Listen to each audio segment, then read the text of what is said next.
अल्हम्दुलिल्लाह नहमदुहु व नस्तईनुहु व नस्तगफिरुहु व नऊज़ु बिल्लाहि मिन शुरूरि अनफुसिना व मिन सय्यिआति अअमालिना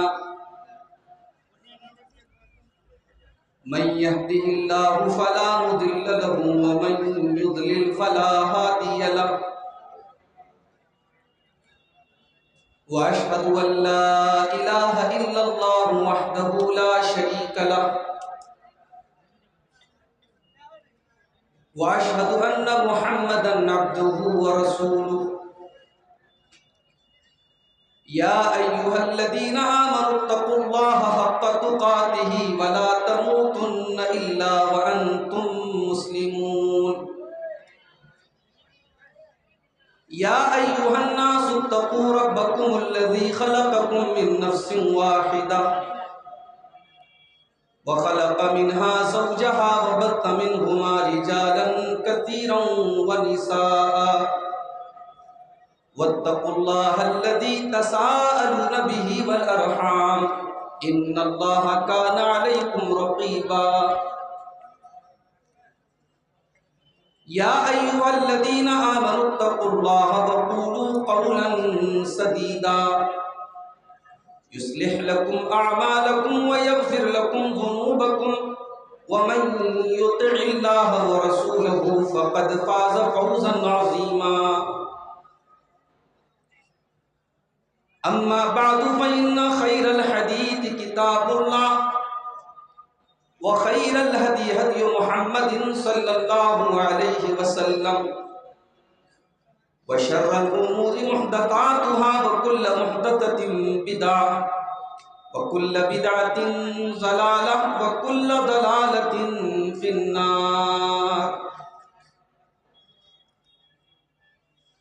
अऊज़ु बिल्लाहि मिनश शैतानिर रजीम बिस्मिल्लाहिर रहमानिर रहीम इन्नल्लाहा यअमुरु बिल अदलि वल इहसानि व ईताइ ज़िल क़ुर्बा व यन्हा अनिल फ़हशाइ वल मुनकरि वल बग़ि यइज़ुकुम लअल्लकुम तज़क्करून। सदर मोहतरम, उलमाए किराम, मोहतरम बुजुर्गों, नौजवान साथियों, पर्दा नशीन माँ और बहनों, प्यारे बच्चों,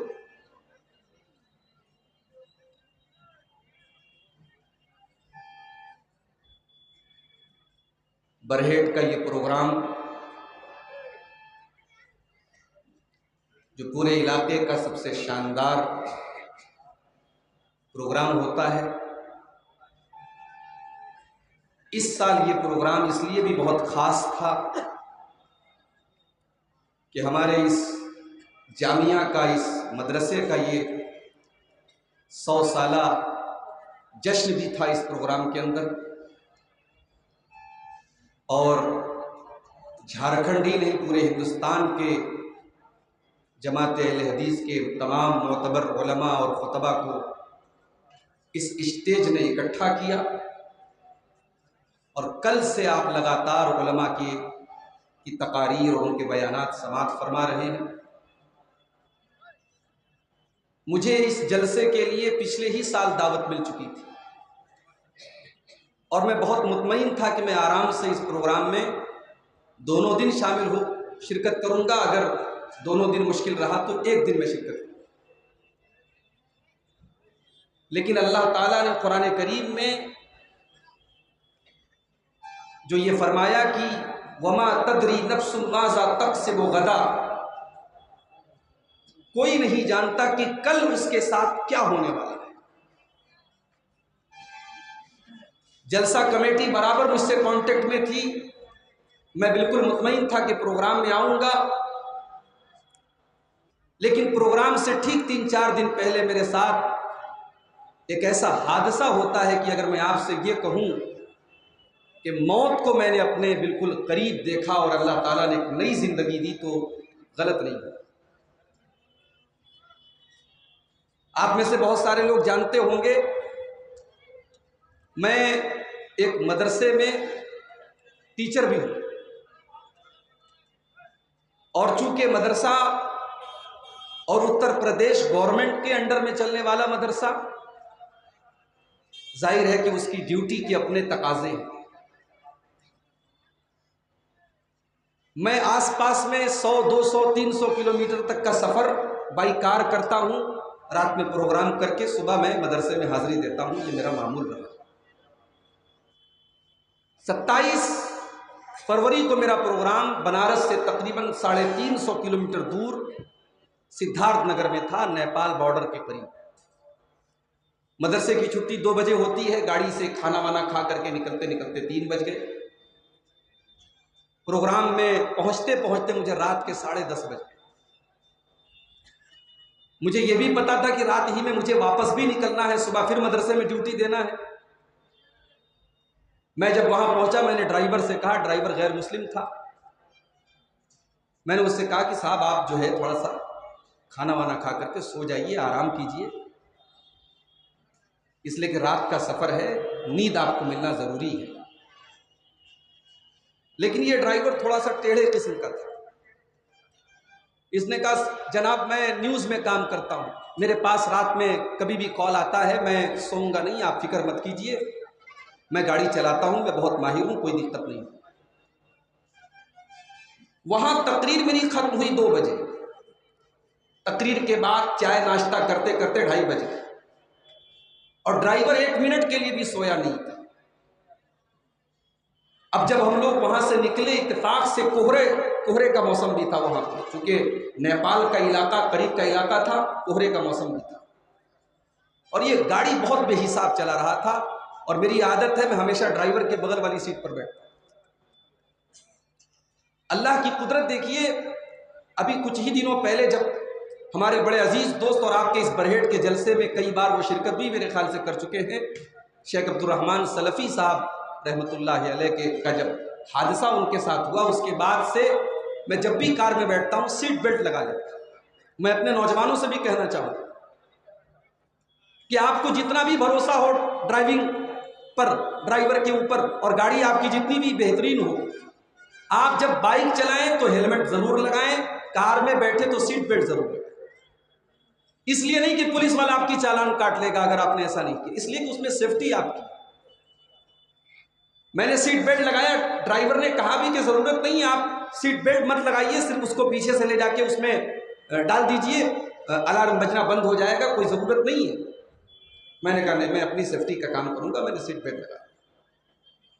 डिज़ायर गाड़ी थी, मैं ड्राइवर के बगल में बैठा था, कोहरे का मौसम है, गाड़ी धीरे धीरे चल रही है। जब हम लोग वहाँ से तकरीबन 150 किलोमीटर का सफ़र हम लोगों ने तय कर लिया और मौसम अब क्लियर हो गया, तो ड्राइवर बहुत तेज़ी से गाड़ी चलाने लगा, और मैं ड्राइवर के बगल में बैठा हूँ, मुझे बहुत तेज़ नींद आ रही है, मैं सो भी रहा हूँ। हालांकि उसूलन ये बात गलत है, ड्राइवर के बगल में बैठने वाले को सोना नहीं चाहिए, लेकिन मेरी मजबूरी थी, थका हारा था, तकरीर करके आया था, मैं सो रहा था। तकरीबन सुबह के 5:30 बजे उस ड्राइवर ने नींद के आलम में सड़क पर खड़ी एक ट्रक में ले जाकर के पूरी स्पीड में गाड़ी को ठोक दिया, और जैसे ही गाड़ी लड़ी है ट्रक में, मैं तो सो रहा था, गाड़ी के अंदर एक एयरबैग का सिस्टम होता है। अब जितनी नई गाड़ियां आ रही सबके अंदर एयरबैग का सिस्टम है। एयरबैग का मकसद ये होता है कि सामने बैठने वाला, चाहे वो ड्राइवर हो चाहे उसके बगल वाला हो, अगर हादसा हो तो उसकी बॉडी पर नुकसान ना हो।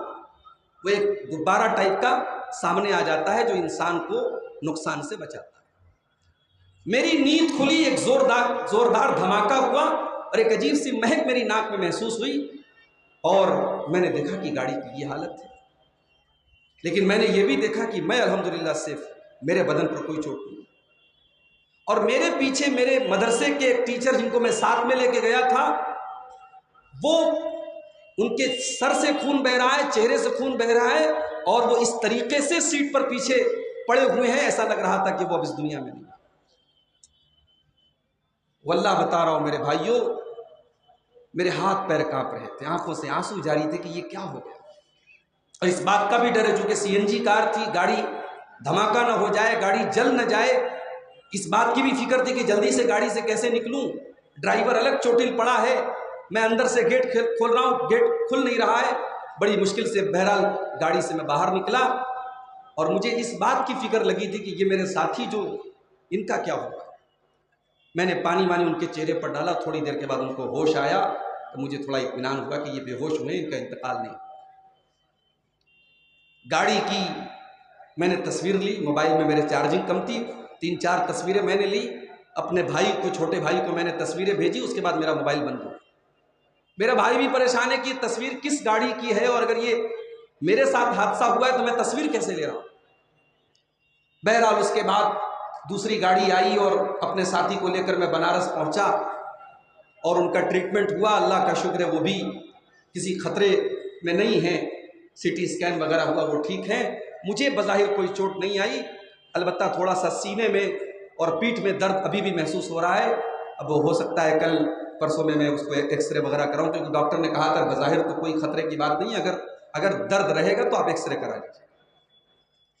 गाड़ी की जो तस्वीर थी लोगों ने देख करके तो यही समझा कि ये गलत बात है कि मौलाना अब्दुल गफ्फार साहब सेफ है, ये छुपाया जा रहा है, वो अगर जिंदा भी है तो बहुत जख्मी हूं। और मैं दूसरे दिन तकरीर करने आ रहा हूं आपके, मेरे घर मेरे रिश्तेदार मुझे देखने के लिए आ रहे हैं और उनको जब ये पता लग रहा है कि मैं झारखंड का सफ़र कर रहा हूं तो वो माथा पकड़ के बैठने की, साहब ये तो अजीब आदमी है। और मैं, हमारे हाशिम साहब, हमारे शेख फैज़ी साहब, हमारे दोस्त मोहसिन साहब, इन सब लोगों का बराबर फ़ोन आ रहा है कि साहब आपको बरहेट में आना है, 100 साल का प्रोग्राम है, अवाम और इलाका बहुत आपको चाहता है, आपको आना है। बस अल्लाह ताला की तौफीक थी, मैं बनारस से दोपहर में 2 बजे ट्रेन पकड़ के आपके दरमियान यहाँ बरहरवा उतरा हूँ रात में 2 बजे, और अब मैं आपके सामने हाजिर हूँ। यकीनन ये अल्लाह की तौफीक है, वरना इतने बड़े हादसे के बाद पॉसिबल नहीं था कि मैं आपके सामने हाजिर होता। अल्लाह ताला को आपके इस मजमे में मुझे शिरकत करने के लिए ज़िंदा रखना था और अल्लाह को मुझे ये तौफीक देना था। और मैं समझता हूँ कि ये आप सबकी दुआएं हैं। कितने लोग फ़ोन करके रो रहे थे। भी मैं लखनऊ गया था, उसके अगले दिन लखनऊ में एक साहब ने मुझे देखते ही मेरी पेशानी को चूम लिया, रोने लगे, बोले मौलाना हमने तो तस्वीर गाड़ी की देख करके हमने तो समझ लिया कि बहुत बुरा हुआ होगा, और आपको सेहतमंद देख करके हमारा दिल बाग बाग। हमारे अंदर क्या ख़ास बात है मेरे भाई? हमारे अंदर कोई ख़ास बात नहीं है। ये कुरान की मोहब्बत है, ये हदीस की मोहब्बत है, ये इल्म दीन की मोहब्बत है कि हज़ारों लाखों लोग दुआओं में याद रखते हैं। और हम लोग जब सफ़र पे निकलते हैं तो जान हथेली पर रहती है। अभी हम बरहरवा से यहाँ तक आ रहे थे, 20 किलोमीटर का सफ़र था, उसमें भी रास्ते में अचानक एक टोटो वाला आ गया और ड्राइवर ने अचानक गाड़ी ब्रेक मारी, मेरा दिल तो फ़ौरन फिर धक धक करने लगा। हकीकत यह है कि बाई रोड सफ़र बहुत रिस्की है। और मैं कुछ दिनों से, जब से मदरसा ज्वाइन किया है मैंने, कई मरतबा ऐसा होता है कि रातों रात सफ़र, लंबे लंबे सफ़र जाना और आना होता है। अब मेरी कोशिश भी रहेगी कि इस तरीके के